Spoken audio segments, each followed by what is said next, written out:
Okay, so Nietzsche sees a lot of wisdom in ancient Greek tragedy.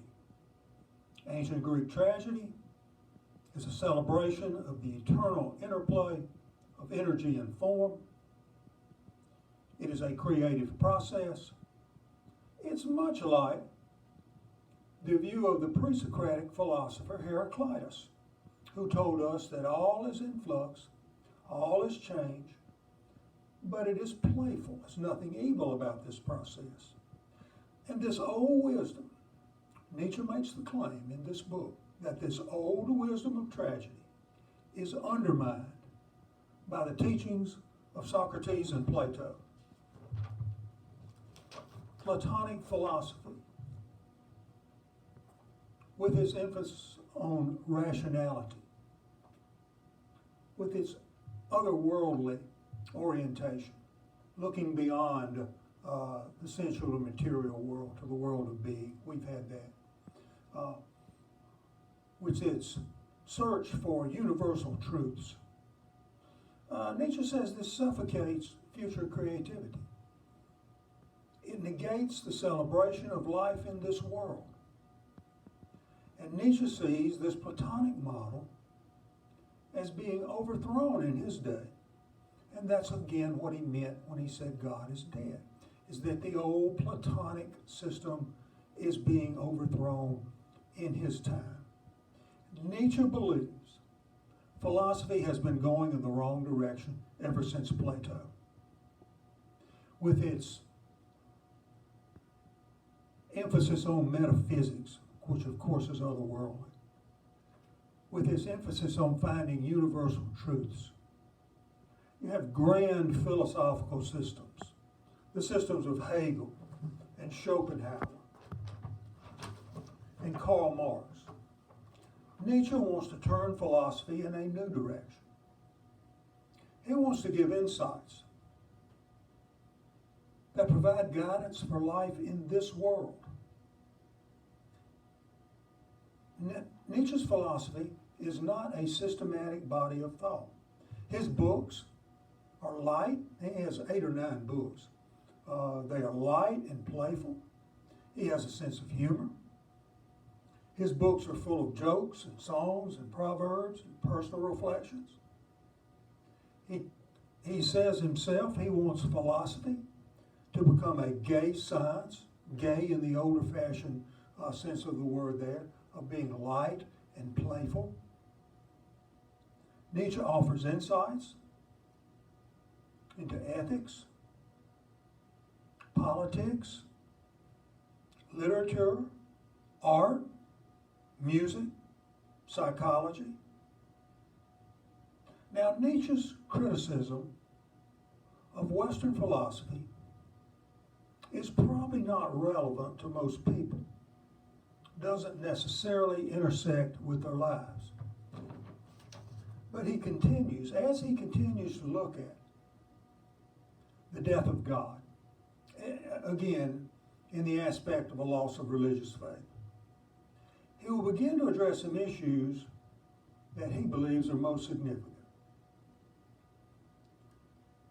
Nietzsche once called Christianity Platonism for the people. You can see what he means by that. It's an easier, less rigorous journey. All you need is faith. Where, of course, in Platonic philosophy and Socrates, it was a long and arduous rational journey here. So he calls Christianity Platonism for the people, and Christian values are at the heart of Western culture.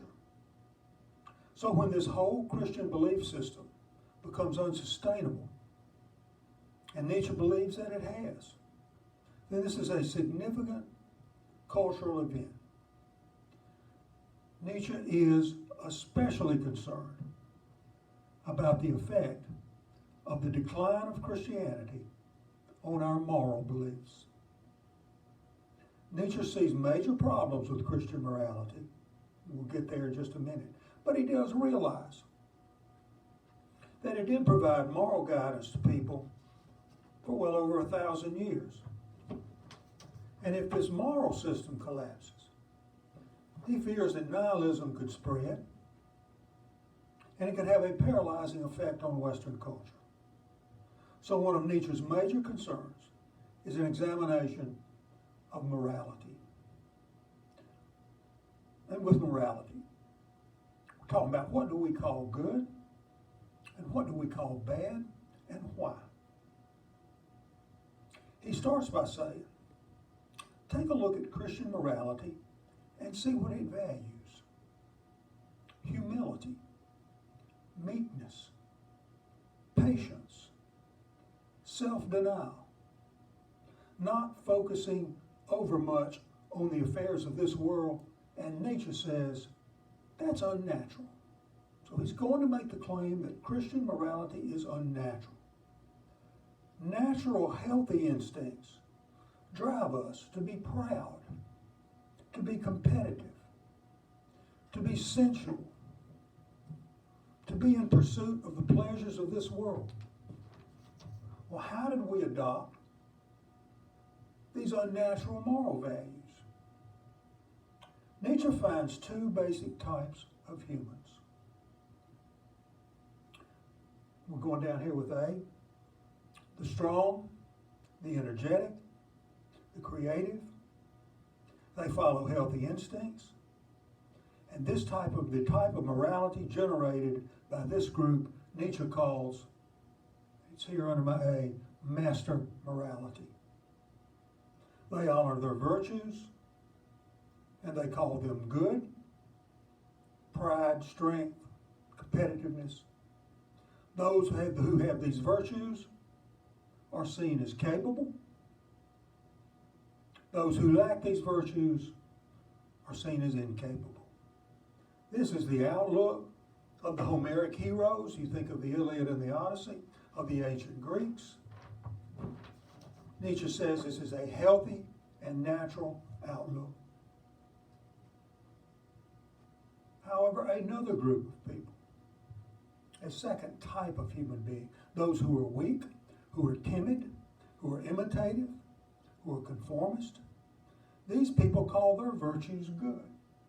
Okay, and their virtues would be things like meekness and patience and humility. They see the opposite virtues as evil. And Nietzsche calls this type of morality slave morality. The outlook of this group, Nietzsche says, is an expression of, this would be the French word, ressentiment, which would mean they're something like being, resentment.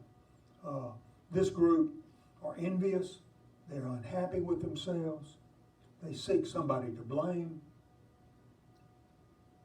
Nietzsche says Christianity in its inception appealed to what class? It was the poor, the disadvantaged, the slaves. So Nietzsche makes the claim, and it is a controversial claim, that Christian morality is an expression of ressentiment, is an example of slave morality. It is unnatural.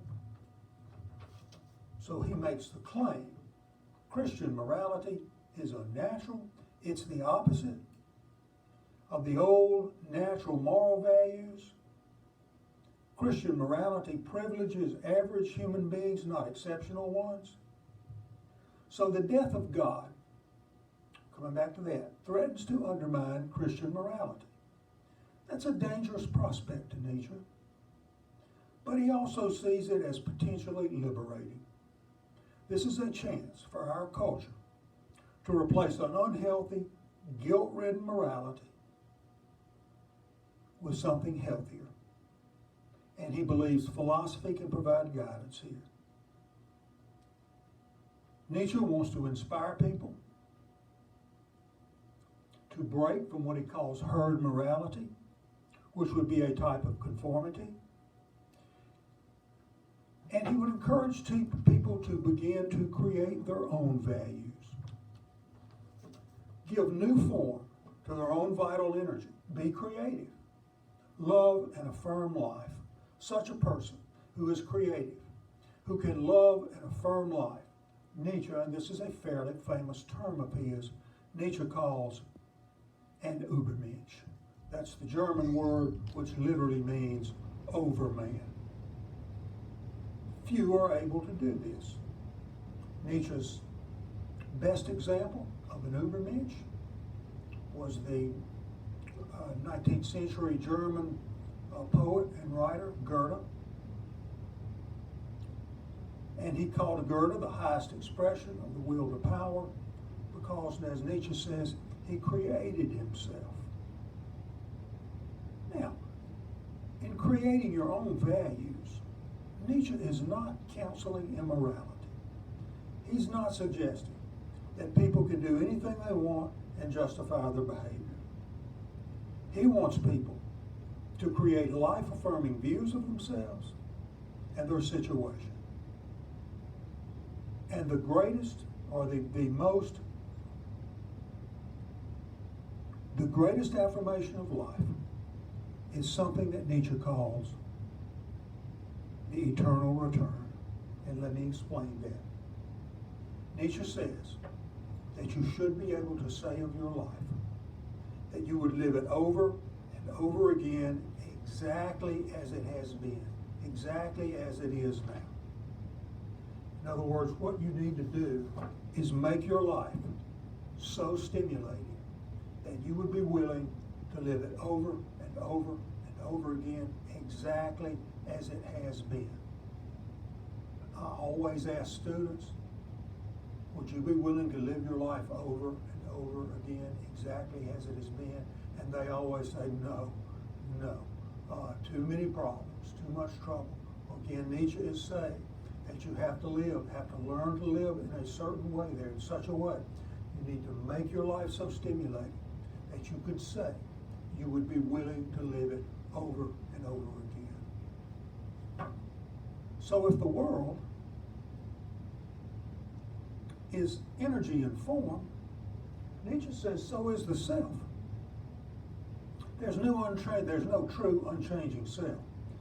There's just energy. We have drives, urges, and instincts. Most people adopt a mask and conform to societal expectations. Nietzsche wants you to create your own mask, give form to yourself, and what he calls self-creation is an expression of the will to power, and that's what he challenges you to do. To create an interesting, delightful persona. Make yourself a work of art. The highest and strongest natures, the Übermensch or the Übermensch, are creative. And Nietzsche tells us that the highest human types, the best types of human beings, are artists. They give beautiful form to the energy in this world. They are life-affirming, and they celebrate life in this world. There's nothing dogmatic about art. There is no system. There are no universal truths. Art delights in illusion. Art celebrates the creative impulse at work in the world. And Nietzsche has been an inspiration to many of the great artists who came after him in the 20th and even the 21st century.